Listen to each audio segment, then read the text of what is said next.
espacio Periodismo y Sociedad, un conversatorio diario con el interés de que entre todos aunemos esfuerzos y construyamos una sociedad mejor para todos, pero con la ayuda de Dios, que siempre nos guíe, nos aliente y nos oriente en este trajinar. Vamos a darle continuidad a los casos que afectan a la sociedad, los casos políticos, los casos criminales, los casos sociales, los casos que impactan a cada uno de ustedes de alguna manera. Wow.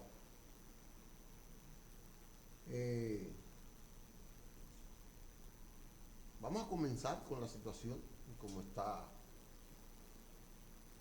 el PLD, de verdad que cada día surge algo nuevo, algo distinto, algo más peligroso, algo que presagia un final infeliz, preocupante, porque el PLD es el partido más de mayor fuerza de decisión en el Estado, o sea, es el partido que decide todo casi.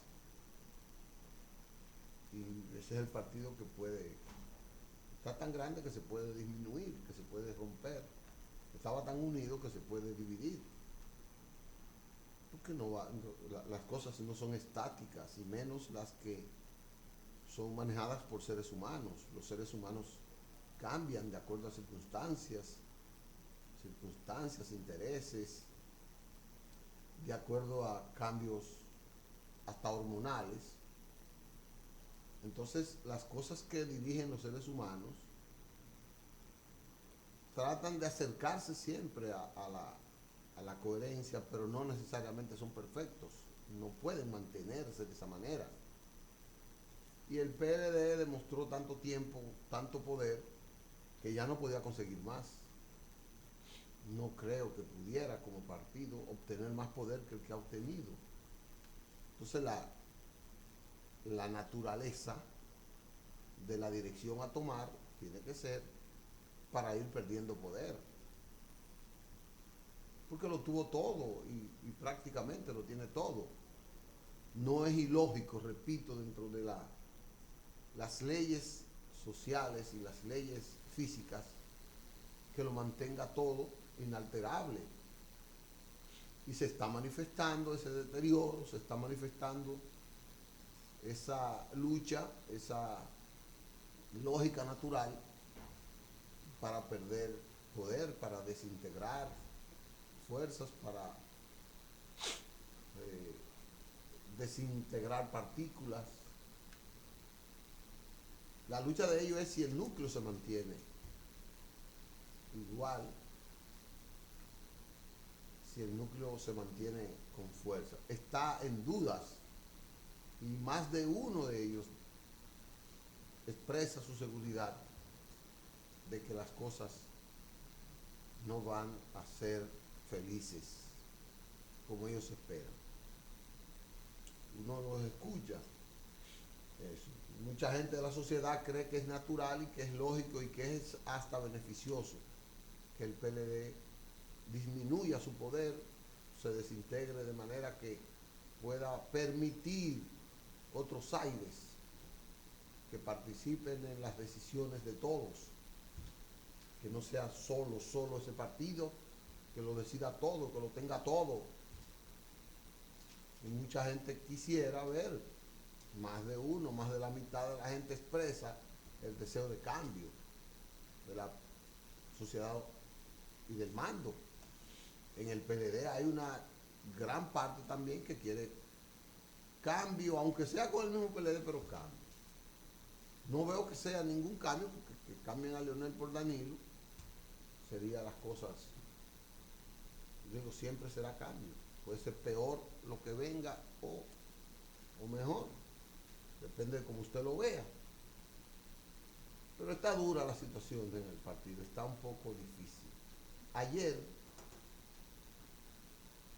la vicepresidenta de la República, que no es una vicepresidenta tradicional, normal, por el rol que le corresponde jugar.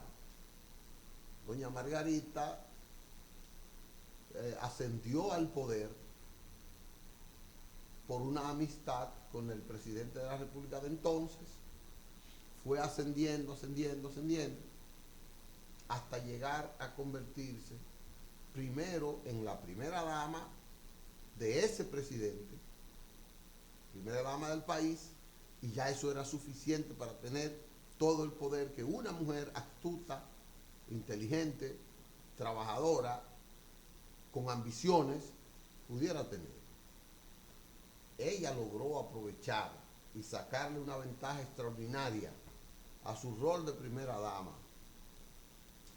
que fue también base para que ese rol de primera dama siguiera aumentando.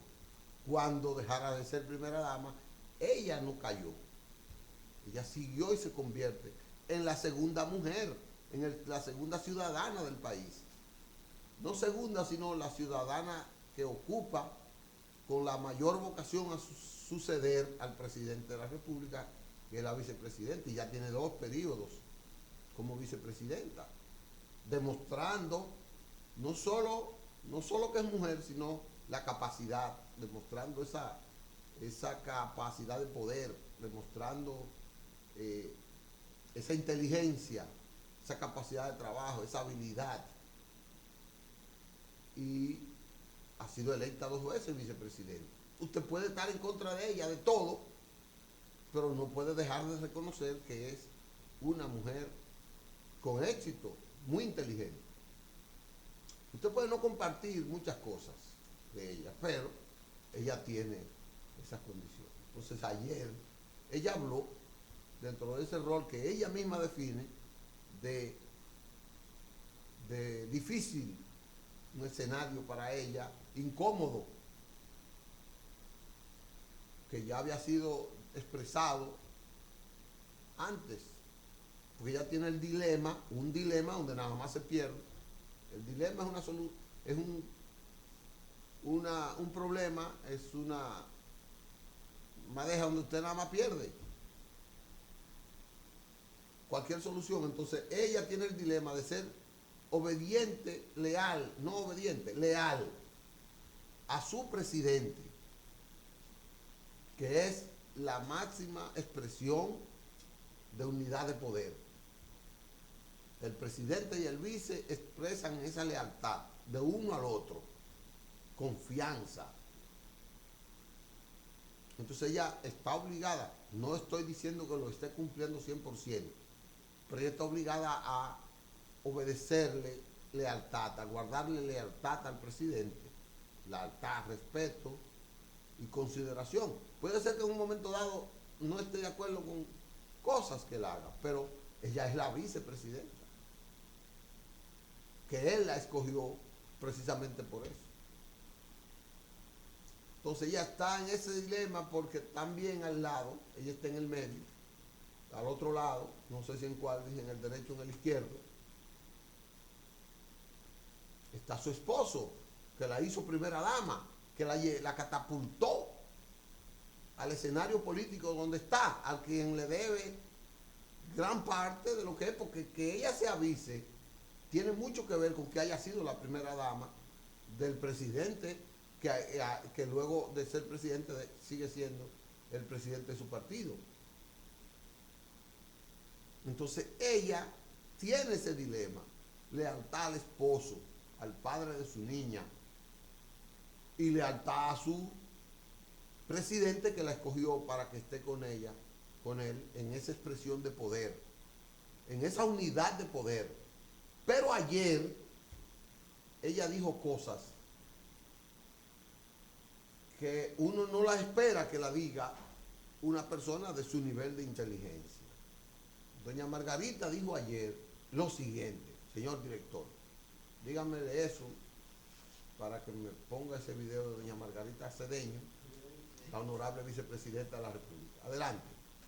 Pero que ambos dirigentes, tanto Danilo Medina como Leonel Fernández, pues puedan entender que hay una tercera vía donde no se le haría daño al país.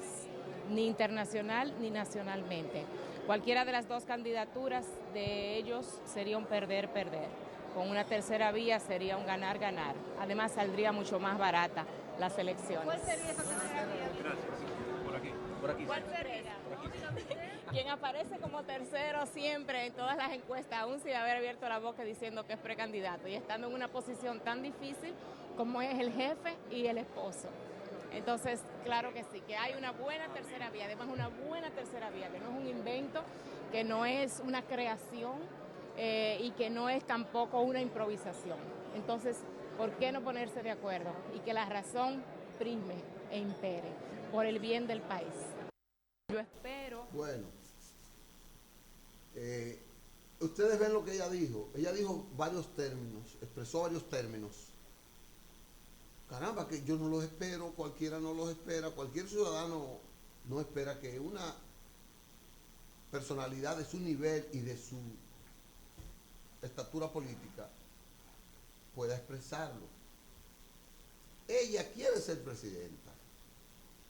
Y en público, que es lo grave, para mí ella dice que ninguno de los dos le conviene al país. O sea, ella descarta a su presidente para poder seguir haciendo las cosas que supuestamente hacen en beneficio del país. Pero también descarta a su esposo, que fue quien la llevó a ese poder. Quien la llevó, a quien la catapultó. Ella lo descarta para que pueda hacer algo por el país. Y ella los descarta a los dos. Dice, no le conviene ninguno a los dos.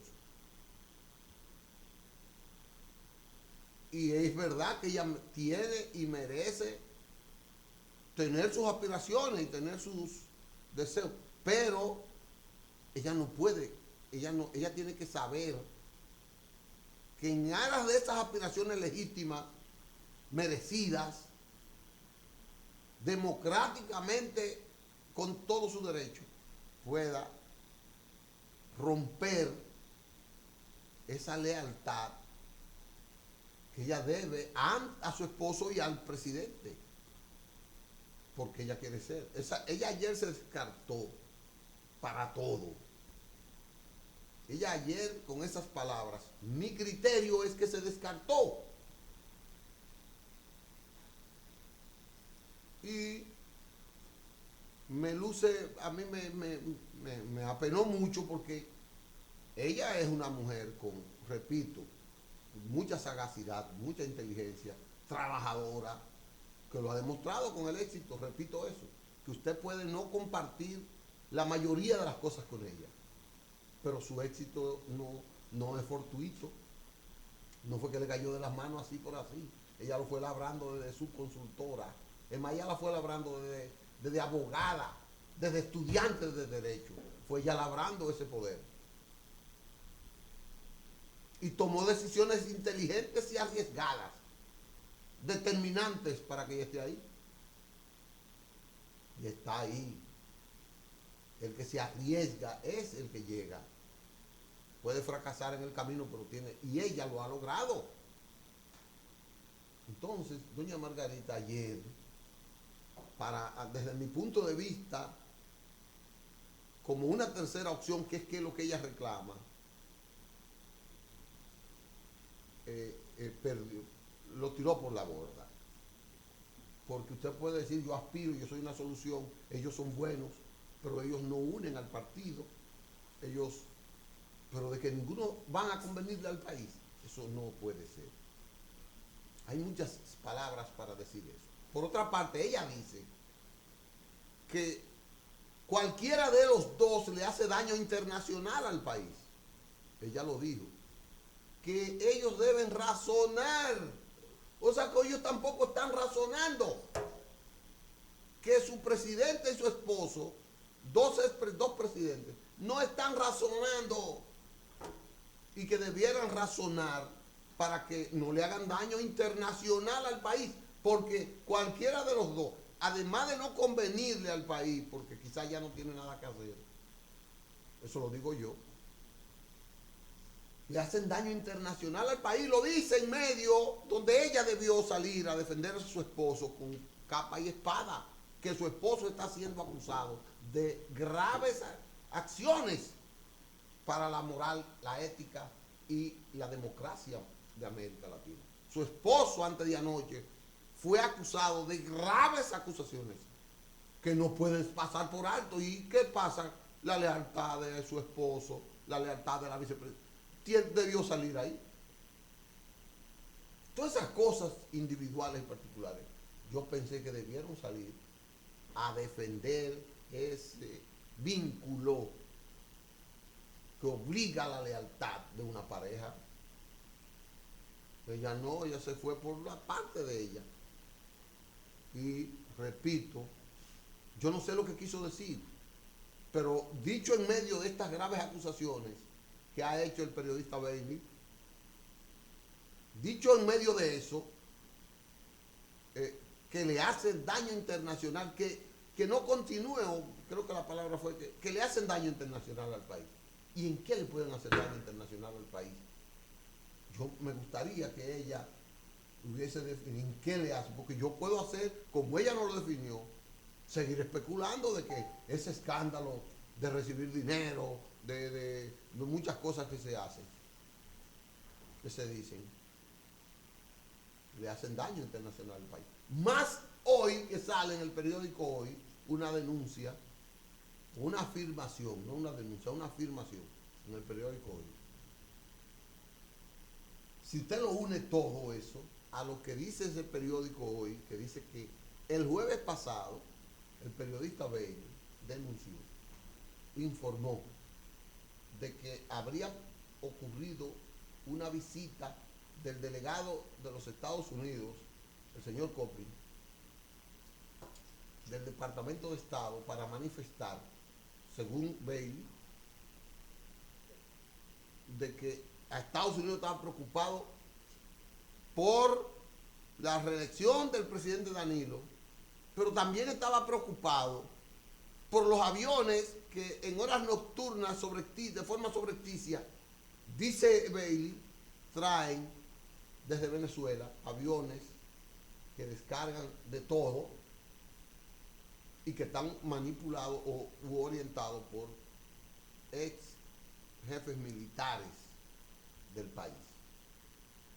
Entonces él dice que eso le preocupa a Estados Unidos. Y como una tercera forma dice, y más nos preocupa que dijeran los Estados Unidos.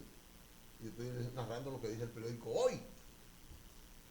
Más le preocupa a Estados Unidos un posible retorno del presidente Leonel Fernández y el apoyo del gobierno a esas aspiraciones.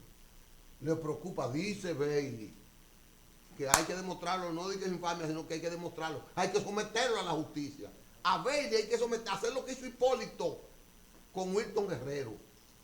Hipólito lo acusaron de que fue piloto y fue a la justicia. 5 años.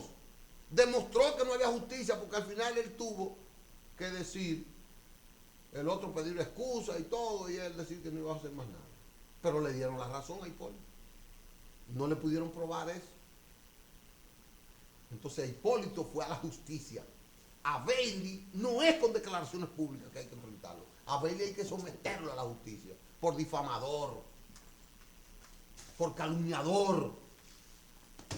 Hay que someterlo porque él ha adueñado una honra. Me decía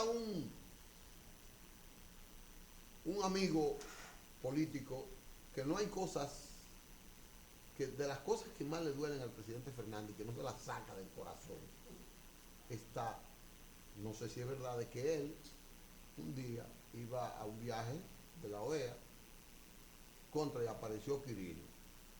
Entonces le tuvieron que suspender, un hombre que está en medio, porque cuando llegara, creo que a Ecuador o a Bolivia, cuando llegara allá el centro no iba a ser que él iba a una actividad diplomática, sino que iban a preguntarle, esa denuncia que está haciendo usted. Entonces a eso a él le dolió. Y aunque no dicen nunca quién trajo a Quirino, él, el equipo de él, todo cree que lo hace el Palacio, todo, hasta Bailey dice que lo paga el Palacio. Una cosa extravagante. Dicen que Bailey está respondiendo, lo repitieron ayer en un comunicado. Entonces, al presidente Fernández le duele, como le debe doler, que su prestigio internacional, logrado con una inteligencia, con un trabajo, con un reconocimiento de aportes intelectuales y con un nivel de diplomacia fuera logrado, trabajado, y que eso se lo hayan lesionado por cosas que yo no sé si es verdad o es mentira, pero que él no ha querido aclarar. Entonces, el presidente Fernández está dolido porque su prestigio internacional se lo dañó la avenida de Quirino, y él no acusa a Quirino de eso. Él acusa a gente que él dice propiciaron la avenida de Quirino. Yo no sé quiénes son. Si usted me pregunta hoy, fulano? No. Albert? No. Yo no sé. Pero él acusa a gente de que trajo a Quirino. Entonces, con esta nueva embestida de Bailey, su prestigio internacional se erosiona más. Y eso debe seguirle doliendo más. Hasta el punto que creo que su equipo tiene una rueda de prensa ayer. Todas esas cosas son, dentro del panorama de doña Margarita, una situación difícil.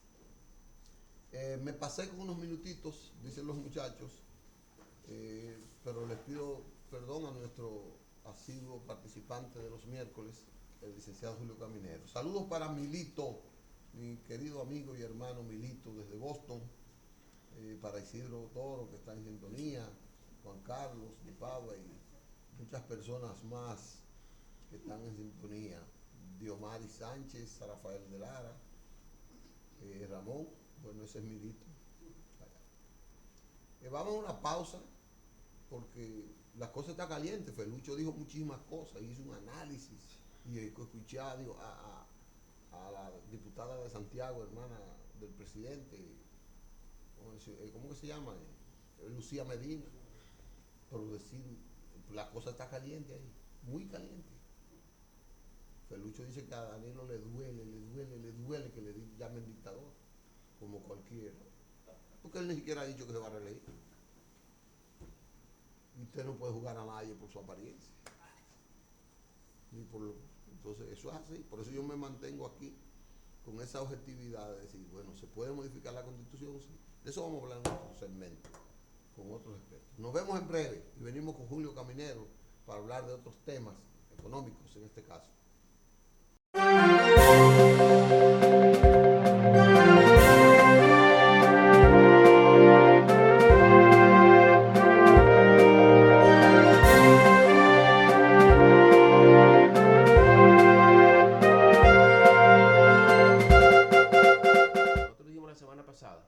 De que hoy nos vamos a referir al tema del oro y al tema de la Barrick Gold desde el punto de vista de un anuncio que hizo la Barrick Gold hace 3 semanas. Hace 3 semanas la Barrick Gold dijo que iba a vender acciones por un monto de 1.500 millones de sus empresas que tiene en diferentes países del mundo. Como la Barrick Gold tiene más del 90% de las acciones de Barrick Gold Dominicana, entonces, bueno, esa noticia repercutió aquí y fue titular de diferentes periódicos. ¿Por qué la Barrick Gold anunció que iba a vender parte de sus acciones en el mundo donde opera? Bueno, sus ganancias, la ganancia de la corporación Barrick Gold, se redujeron de 158 millones de dólares en el primer trimestre del año 2018 a 111 millones de dólares en el primer trimestre del año 2019. Entonces, en ese anuncio, la Barrick Gold dijo que los precios del oro estaban bajando, o por lo menos no se correspondían con sus costos operativos, y que esto la llevaba a tomar la decisión de vender parte de sus acciones en el mundo.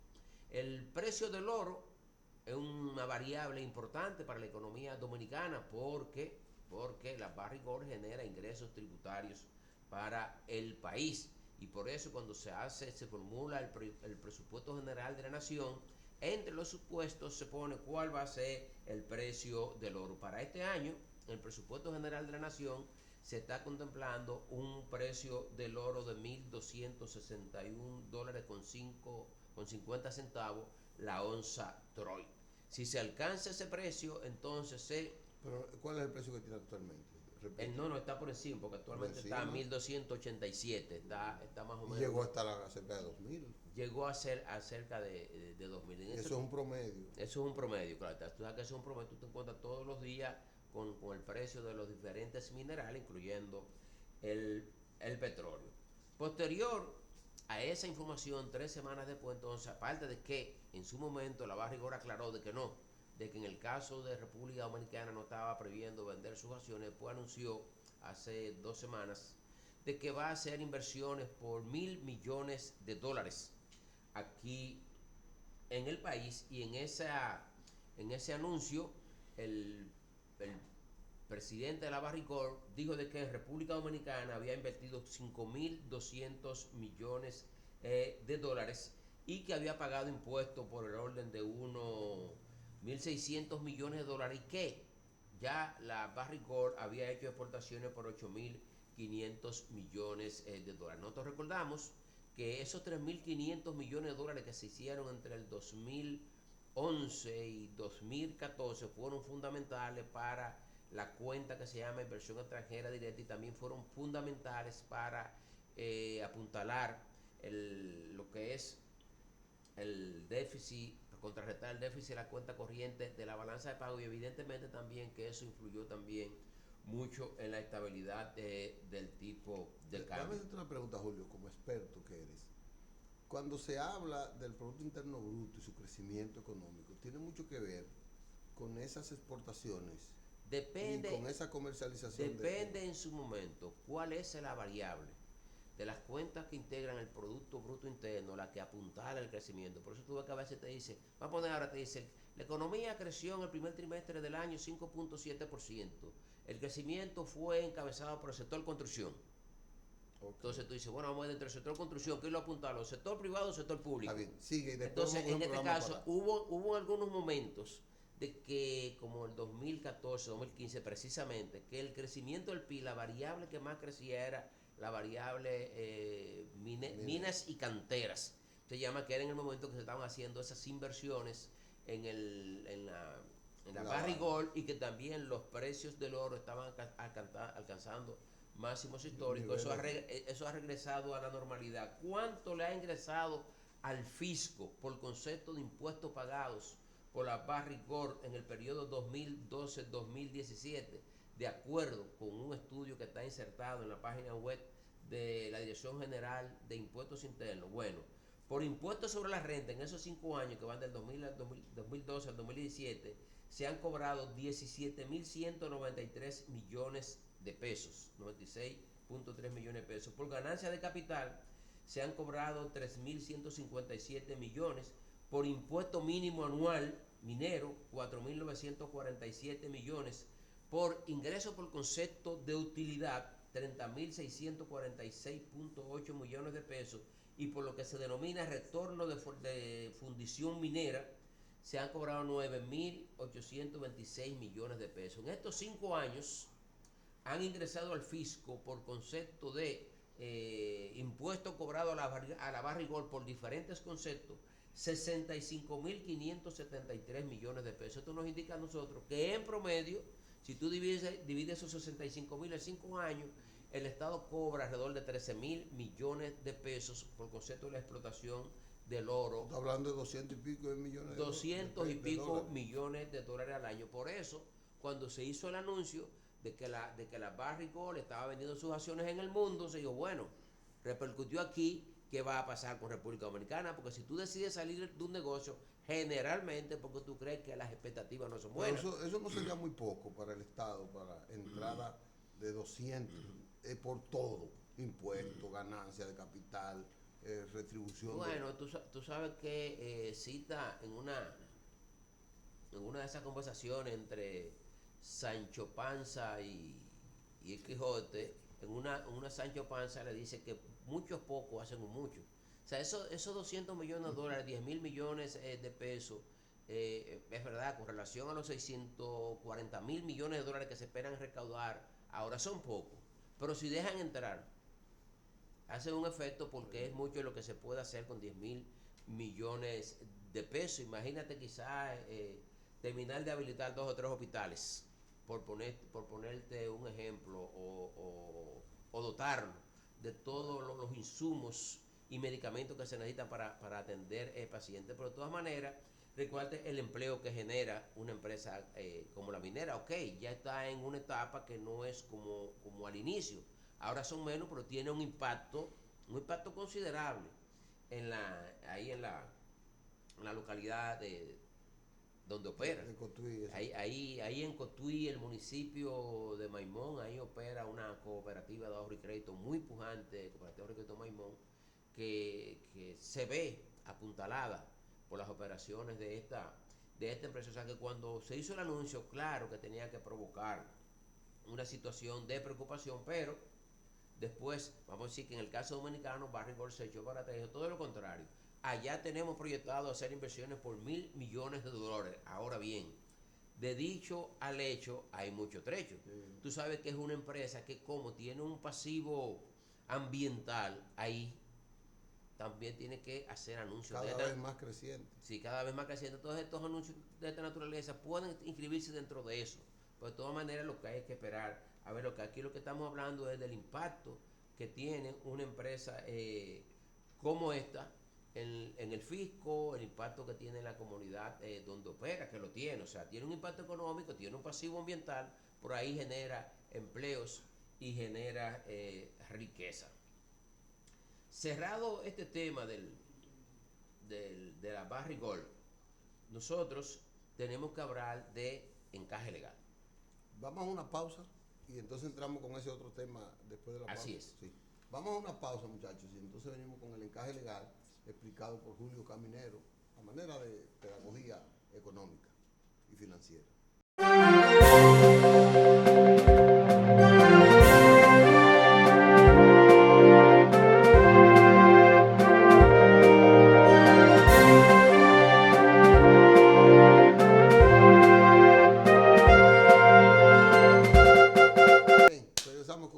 Encaje legal, Julio. Encaje legal. La semana pasada, el 30 de mayo, jueves, la Junta Monetaria tomó la decisión de liberar fondos del encaje legal por 29.209.7 millones de pesos. ¿Qué es el encaje legal, Julio? El encaje legal son las reservas de depósitos que tiene que tener la banca en el Banco Central. Es un instrumento de política monetaria.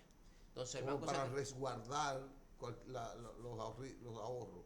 Te sirve de soporte, pero sobre todo es un instrumento de política monetaria. Ahora mismo, la reserva de encaje legal queda en un 11% para los bancos múltiples y en 6.9% para las asociaciones de ahorro y préstamo para la vivienda. Esto quiere decir que de cada 100 pesos en depósitos que tiene un banco múltiple, tiene que tener reserva de encaje legal por 11 pesos de cada 100.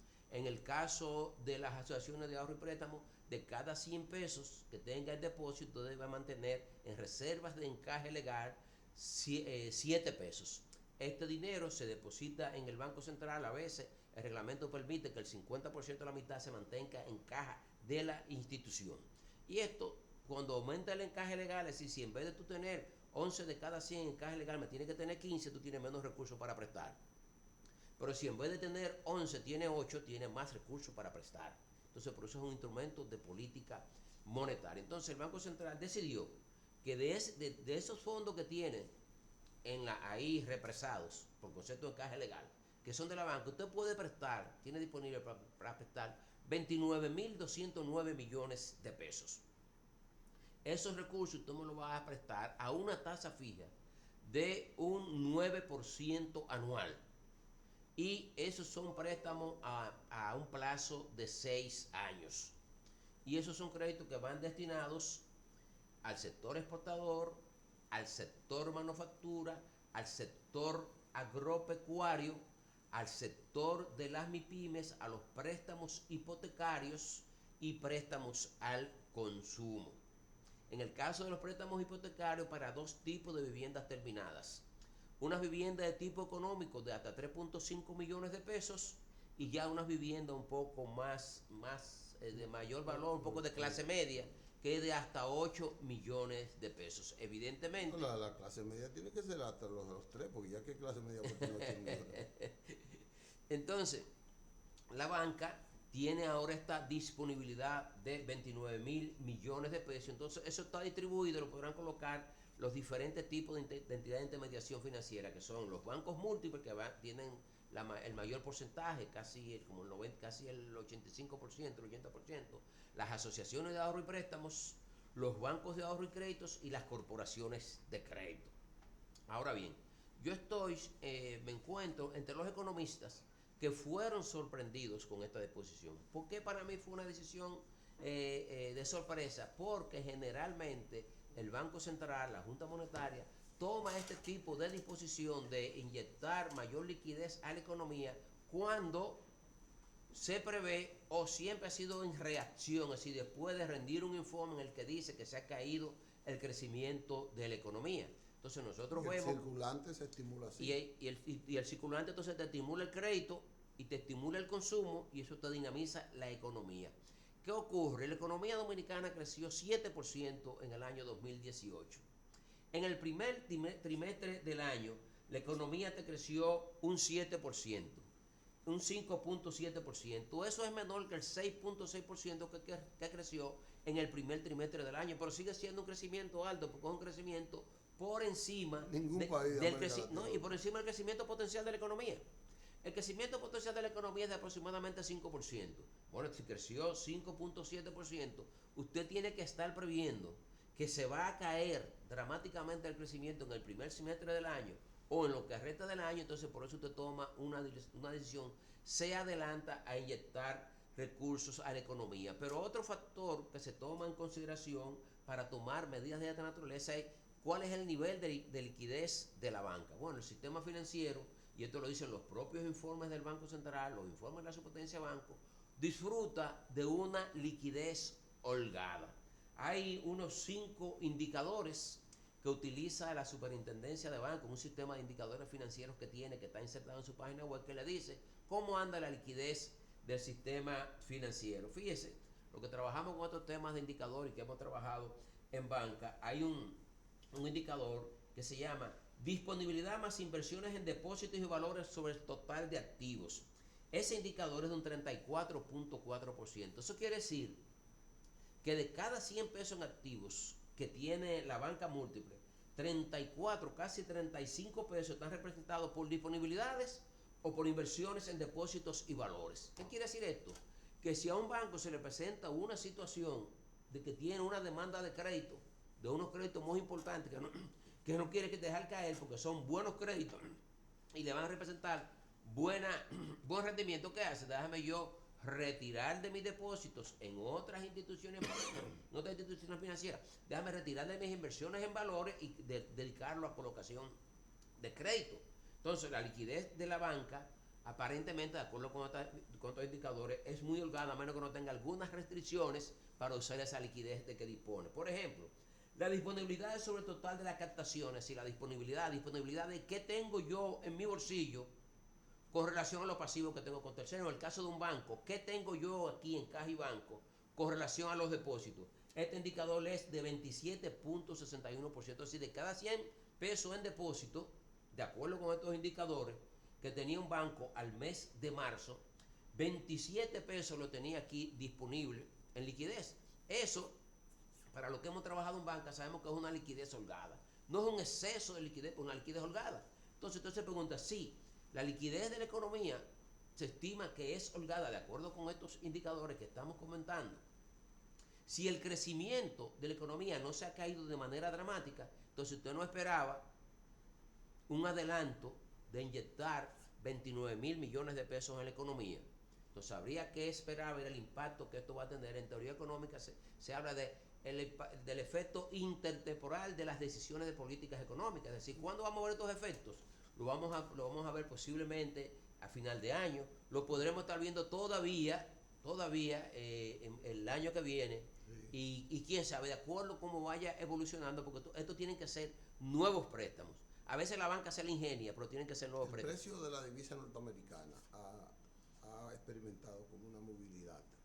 Bueno, esto puede... ¿Tú crees que se debería...? Mira, esta medida te va a impactar aquello es pro esto o esto es para frenar aquello. ¿Cómo? No, porque esto no te frenaría la tasa de cambio, porque Al contrario, tú vas a tener más liquidez en la economía. Entonces habría que ver los efectos que esto va a tener.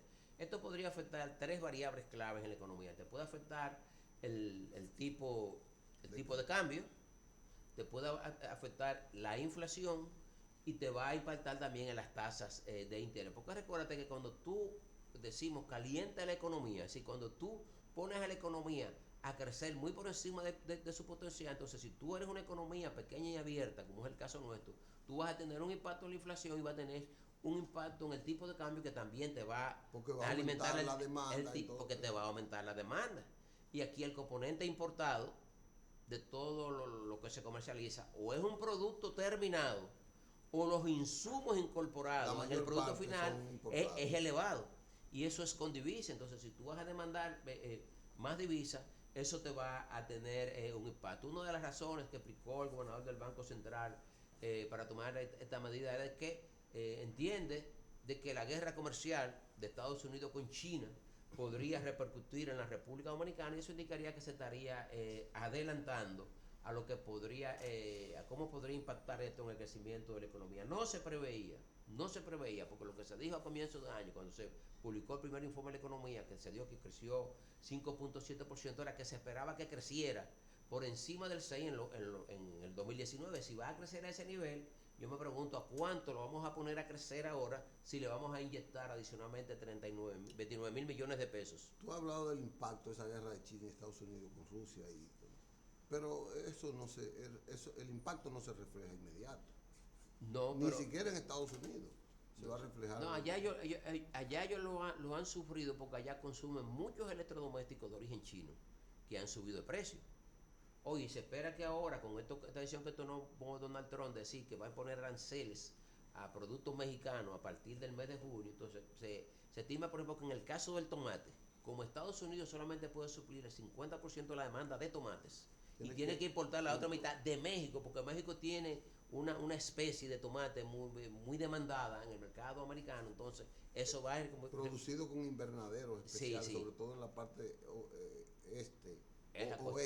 Entonces eso va a tener su impacto. Lo que pasa es que si la guerra comercial, Sinaloa es especialista, es la cosa, si la guerra comercial que ha desatado y la incertidumbre que está sembrando Donald Trump en el mundo, porque ahora le dice a Inglaterra, retírese de la Unión Europea y vamos a hacer un gran acuerdo comercial entre nosotros. Sí, entonces si eso te produce, ¿verdad?, una disminución del flujo del comercio mundial, te impacta. ¿Por qué? Porque el consumidor de los países desarrollados y el consumidor europeo, por así decirlo, el consumidor norteamericano, que son los que alimentan el turismo que nos llega, sí saben tomar decisiones y hacen su ajuste a tiempo. Entonces si le dicen, se va a caer el crecimiento y tú vas a tener menos ingresos el año que viene, empiezan a cancelar, porque recuerden que ellos lo que hacen es que ellos desde este año programan la visita que van a hacer al Caribe, las vacaciones que van a vacacionar. Entonces si le dicen, mira, se va a caer el crecimiento, entonces ¿qué hace? Van a aumentar los precios. Entonces lo que hace es que disminuye la demanda de nuestros servicios y de hecho entonces el turismo se resiente. Por decirte solamente el caso del turismo, pero eso puede ocurrir con otras variables. Si se cae el crecimiento de Estados Unidos, entonces el desempleo comienza a subir, cambia de tendencia. Entonces tú vas a tener ese 1,000,000 y pico de dominicanos que está trabajando y que está prácticamente en pleno empleo, porque están trabajando. De repente tú vas a tener el 10% de los mexicanos que están allá dejaron de trabajar. Entonces las remesas, en vez de crecer al ritmo en que ha estado creciendo, dejan de crecer a ese ritmo. Sí, un 10% de gente que dejan mandar. Que dejan de mandar, recibe menos, y a mediano plazo eso pudiese ser todavía más dramático. Por decirte dos casos. Y hay que decir que en la economía dominicana, después del turismo, las remesas son lo que más te dejan. Claro, porque son 7,000 millones de dólares al año que deja el turismo y 6,500 millones de dólares que ingresan por remesas. Por lo menos esas dos variables muy sensibles, porque nosotros somos una economía de servicios. Si a nosotros lo que nos conviene es que la economía mundial siga creciendo, que la economía norteamericana mantenga su ritmo de crecimiento y que todo fluya de manera normal, porque somos una economía de servicios.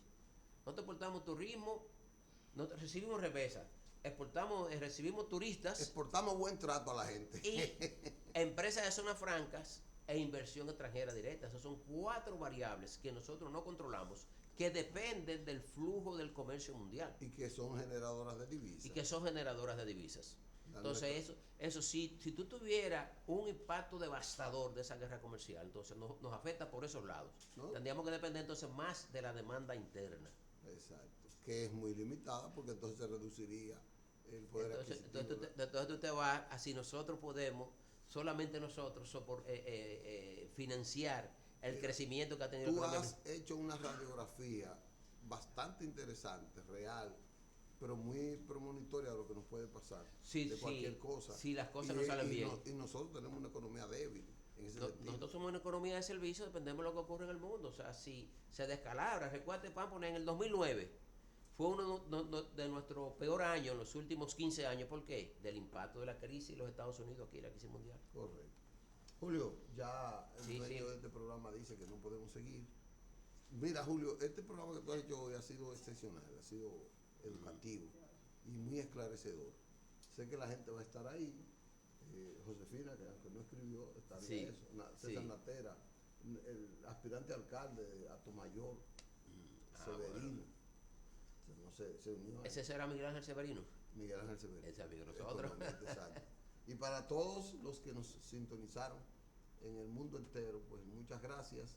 Y mañana estaremos de nuevo con ustedes en otro espacio de este Periodismo y Sociedad. Hasta entonces, si Dios quiere.